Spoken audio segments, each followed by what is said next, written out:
సృష్టికర్తవైన యెహోవా, నీ చేతి పని అయిన నాపై ఎందుకింత ప్రేమ? మంటికి రూపమిచ్చినావు, మహిమలు స్థానమిచ్చినావు.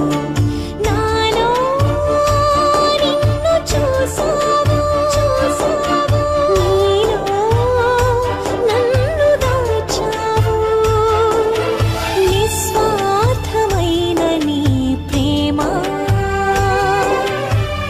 మరణము కంటే బలమైనది నీ ప్రేమ. మన ప్రభు అయినటువంటి యేసుక్రీస్తు వారి పరిశుద్ధమైన నామంలో తండ్రి అయిన దేవాది దేవునికి నిత్యము స్తుతియు స్తోత్రములు, మహిమయు, ఘనతయు, ప్రభావములు యుగయుగములు ప్రభునకే చెల్లునుగాక. ఆత్మీయులారా, బాగున్నారా? దేవుని మహాకృపను బట్టి మరో పర్యాయం మనం ఇలాగన కలిసి దేవుని దైవవాక్యాన్ని ధ్యానించే కృపను ప్రభు మనకు అనుగ్రహించున్నారు. దయగలిగిన ఆయన ఆత్మచేత సమభూమి గల దేశమున ప్రభువు మనలను నడిపించునుగాక. ఆమెన్. నేటి దిన వాక్య ధ్యానమై ఆదికాండము 24వ అధ్యాయం 15వ వాక్యం. అతడు మాటలాడుట చాలింపక ముందే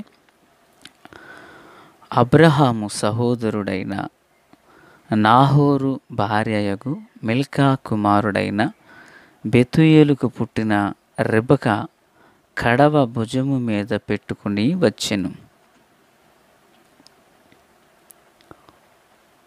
ఆ చిన్నది మిక్కిలి చక్కనిది, ఆమె కన్యక, ఏ పురుషుడును ఆమెను కూడలేదు.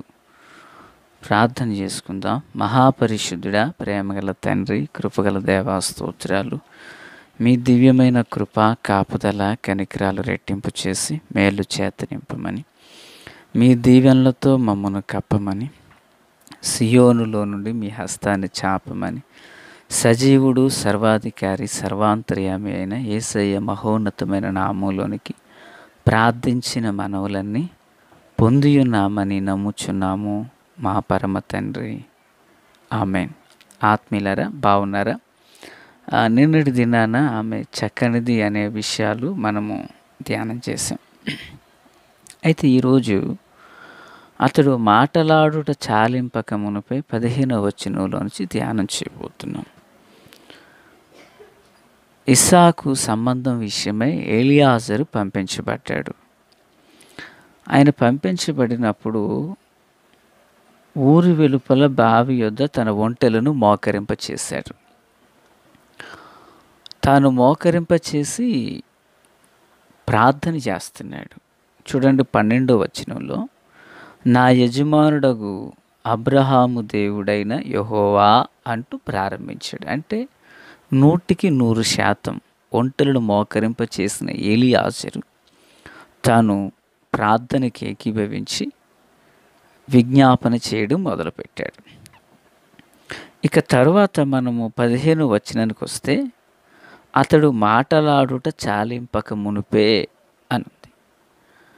అంటే మాటలాడుట అంటే ప్రార్థన అతను చేస్తున్నది, ఆయన చేస్తున్నది ప్రార్థన. మోషే గారు ఏమని రాస్తున్నాడంటే, అతడు ప్రార్థనలో ఇంకా మాటలాడుచుండగానే, అంటే ప్రార్థన అనేది ప్రభువుతో మాట్లాడడం. ఎలియాజరు ఎవరితో మాట్లాడుతున్నారు? ప్రభువుతో మాట్లాడుతున్నారు. ప్రార్థన అనేది ప్రభువుతో మాట్లాడేది. వాక్య ధ్యానం అనేది దేవుడు మానవునితో మాట్లాడేది. ఆత్మీయులారా, వింటున్నారా? ప్రార్థన ప్రభువుతో మాట్లాడేది. చూడండి, ఆది ఆంధ్ర క్రైస్తవ కీర్తనల్లో ప్రార్థన, యేసుని సందర్శన అనేది ఒక పాట ఉంటుంది. అందులో పదం ఏంటంటే, ప్రార్థన, యేసుతో సంభాషణ, పరమ తండ్రితో. సో ఇది నాకంతగా రాదు. అంటే ప్రార్థన అనేది ప్రభుతో మాట్లాడడం అనేది పాటల రూపంలో పాడిన అనేక సార్లు మనం ప్రసంగాలలో విన్న ఈరోజు మనకు ఒక ఆధారం దొరికింది.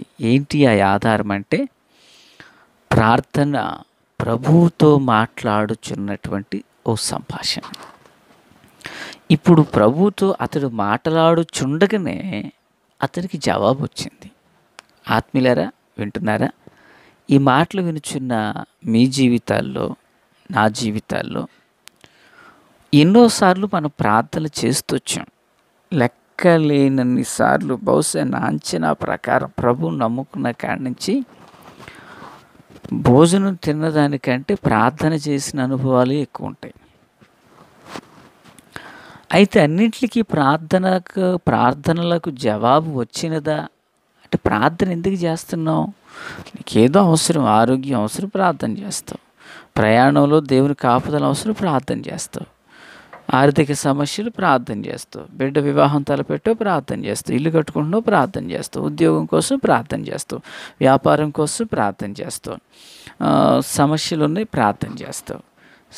టైంపాస్ కోసం ప్రార్థన చేయంగా, ఏదో అక్కరత అవసరత వచ్చినప్పుడు మనం ప్రార్థన చేస్తున్నాం. అయితే విషయం ఏంటంటే, కొన్నిసార్లు కృతజ్ఞత కలిగి కూడా దేవుడు చేసిన మేలు బట్టి ప్రభుకు కృతజ్ఞత విషయమే ప్రార్థన చేయొచ్చు. అయితే విషయం ఏంటంటే, అన్ని ప్రార్థనలకి జవాబు వచ్చాయా అని వెనుదిరిగితే, బహుశా నీకు నీవుగా ఆలోచన చేస్తే, నాకు నేనుగా ఆలోచన చేస్తే అన్నింటికి జవాబు రాలేదు. అవునంటారా, కాదంటారా? అన్నింటికి జవాబు రాలేదు.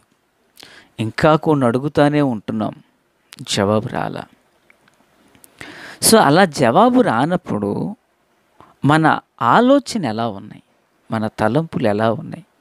ఎందుకు దేవుడు నా ప్రార్థన వినలేదు అని అనుకున్నామే తప్ప, ఎందుకు దేవుడు ఈ కార్యం చేయలేదు అనుకున్నామే తప్ప, అది ప్రభు చిత్తం కాదేమో అన్న ఆలోచన ఎవరిలో ఉంటుంది? ఆత్మీయులారా, ఇలాగ ప్రార్థనకి జవాబు రానప్పుడు 90 రకాలుగా ఆలోచనలు చేయొచ్చు. ఇంకా నా ప్రార్థన సంపూర్ణం కాలేదను, దేవుడు నా ప్రార్థన వినలేదను, దేవుడు ఇవ్వడానికి ఎందుకు వెనకాడారను, లేక దేవుని చిత్తంగా ఎన్నో రకాలుగా ఆలోచనలు చేయొచ్చు. మీతో ఒక మాట, బైబిల్ గ్రంథంలో కొన్ని సందర్భాలు ఉన్నాయి. ఆ సందర్భాలు ఎలాంటివంటే, వారు ఇంకా ప్రార్థన చేస్తూనే ఉన్నారు. ప్రార్థన అవల, వినాలి. ప్రార్థన చేస్తూనే ఉన్నారు, ప్రార్థనలు ముగించలేదు, కానీ దేవుడు కార్యం చేశారు. ఓ సందర్భాలు చెప్తాను మీకు.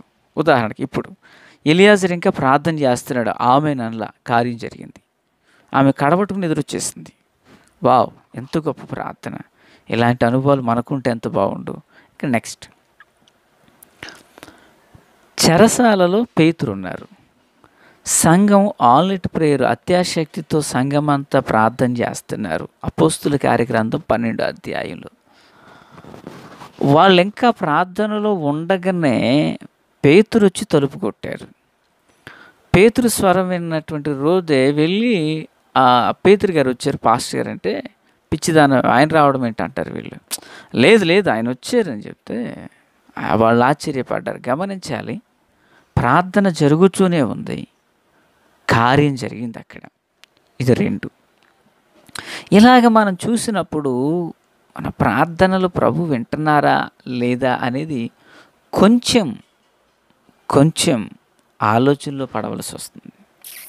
మరి ఇంకో మాట చెప్పనా, హిజ్కియా గారు ఉన్నారు.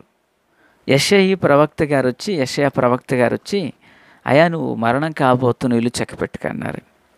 ఏమనలేదు. ఆయన వెంటనే పైకి లేచి గోడ తట్టు తన తల త్రిప్పుని, యథార్థంగా నీ సన్నిధిలో నేను ఎలా నడిచానో ఒక్కసారి జ్ఞాపకం చేసుకున్నారు. అంతే. యెషయా ఇంకా రాజభవనాన్ని దాటి వెళ్ళక మునిపే ప్రార్థనకి జవాబు వచ్చింది. ప్రియులరా, అద్భుతం కదూ. మరి ఇంతగా దేవుడు వారి యందు అద్భుతాలు చేశారు.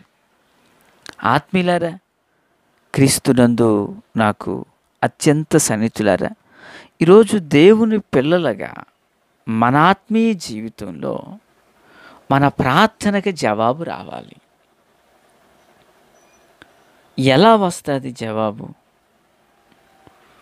వారింకా వేడుకొనుచుండగానే, వారింకా అడుగుచుండగానే దానియేలు ఉన్నాడు తెలుసా? అతడు పరిశుద్ధ పట్టణాన్ని గురించి మొరపెట్టడం ఆరంభించిన తర్వాత అంటే పరలోకంలో ఒక దూతకు ఆజ్ఞ జారీ అయింది. దూత వచ్చి అంటారు, నీవు వేడుకొనుట ముగించగానే కాదు, ఆరంభించగానే నీకు సమాధానం చెప్పవలెనని పరలోకమందు నాకు ఆజ్ఞ జారీ అయ్యింది అంటారు. అంటే ఈ 4 సందర్భాలలో వారింకా వేడుకొనుచుండగానే వారి విషయంలో దేవుడు అద్భుతం చేశారు. మరి మన జీవితంలో దేవుడు ఎందుకు చేయరు? వారిలాగా మనం ఉండలేకపోతున్నాం, వారి వల్లే మనం చేయలేకపోతున్నాం. ఒక కాలేజీకి 2 పిల్లలు వెళ్ళారు. ఎంతోమంది ఉన్నారు కానీ 2 చెప్తున్నాను. ఒక వ్యక్తికి జాబ్ వచ్చింది, చదువుకున్నాడు, ఇంకో వ్యక్తి కూడా చదివాడు. ఇప్పుడు ఆ వ్యక్తి ఎలా తీసుకోవాలంటే నాతో పాటు చదివిన వ్యక్తే కదా, ఆయనకు వచ్చింది నాకెందుకు రాదు అని ఇతను కూడా అతను చూసి ఏమైనా నేర్చుకోగలిగితే, మార్చుకోగలిగితే, ఓర్చుకోగలిగితే, దేవుని సంకల్పాన్ని కూర్చుకోగలిగితే ఒకరోజు ఆలస్యమైన జవాబు వస్తుంది. అతనికి డబ్బులు ఉన్నాయి, అతనికి వచ్చాయి, అతనికి రికమెండేషన్ వచ్చింది, అతనికి వచ్చింది, ఆడు పుస్తకాలు పురుగాడు అలాగే చదువుకున్నాడు, అలాగే వచ్చింది, మనమేమో న్యాచురల్గా తిరిగాం, నా కర్మ ఇంతే అనుకున్నాడు, ఎప్పటికీ బాగుపడలేడు. ఇంకా వయసుకి ఆ ప్రార్థనకి జవాబు వచ్చింది, ప్రభువా నాకెందుకు రాకూడదు? ఓ నపంసకత్వాన్ని కలిగిన దానియేలుకి జవాబు వచ్చింది, నాకెందుకు రాకూడదు? ఓ పనివాడికి జవాబు వచ్చింది, నాకెందుకు రాకూడదు? ఓ పాస్టర్ గారైన పేతురు గారికి జవాబు వచ్చింది, నాకెందుకు రాకూడదని రోషం తెచ్చుకుని మనం భక్తి చేస్తే పేతురు గారిలో ఉన్న లక్షణాలు, ప్రియులరా, దానియేలులో ఉన్న అనుభవాలు, హిజ్కియాలో ఉన్న యథార్థత, ఎలియాజర్లో ఉన్న నమ్మకత్వం, ఇలాంటివి మనం అలవర్చుకుంటే అద్భుతంగా మన కాలంలో ఆ బైబిల్ దినాలను చూడగలుగుతాం. మన చరిత్రను, చరిత్రకారులైన భక్తులను చదివి హ్యాపీ అవుతున్నామే తప్ప వారి వల్లే జీవించాలన్న జీలు మనలో ఉండలేదు.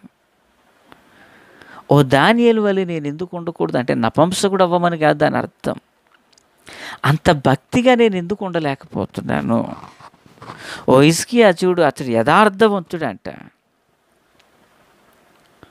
ఓ పేతురు దేవుని కొరకు ప్రాణం పెట్టడానికి సిద్ధపడిన వాడు. ఎలియాజరు మాటకు నమ్మకత్వాన్ని కలిగిన వాడు. కనుకనే ప్రేరా వారి పని వాళ్ళైనా, రాజైనా, పాస్టర్ గారైనా, రోగిష్టైనా దేవుడు వారి ప్రార్థనలకి జవాబిచ్చారు. మరి ఇటు అనుభవాలు మనం కలిగి జీవించిన యెడల అద్భుతంగా దేవుడు మనకు సహాయం చేస్తారు. ఆ కృపతో దేవుడు మనల్ని దీవించును గాక. తండ్రి దేవా స్తోత్రం. వాక్యం చేత మాతో మాట్లాడి నన్ను మమ్మల్ని అందరినీ బలపరిచి మీ ఆత్మచేత సంధించి రహస్య రాకడ కొరకు సిద్ధం చేయండి. సియోనులో నుండి మీ హస్తాన్ని చాపండి. యేసు నామమున ఆమేన్.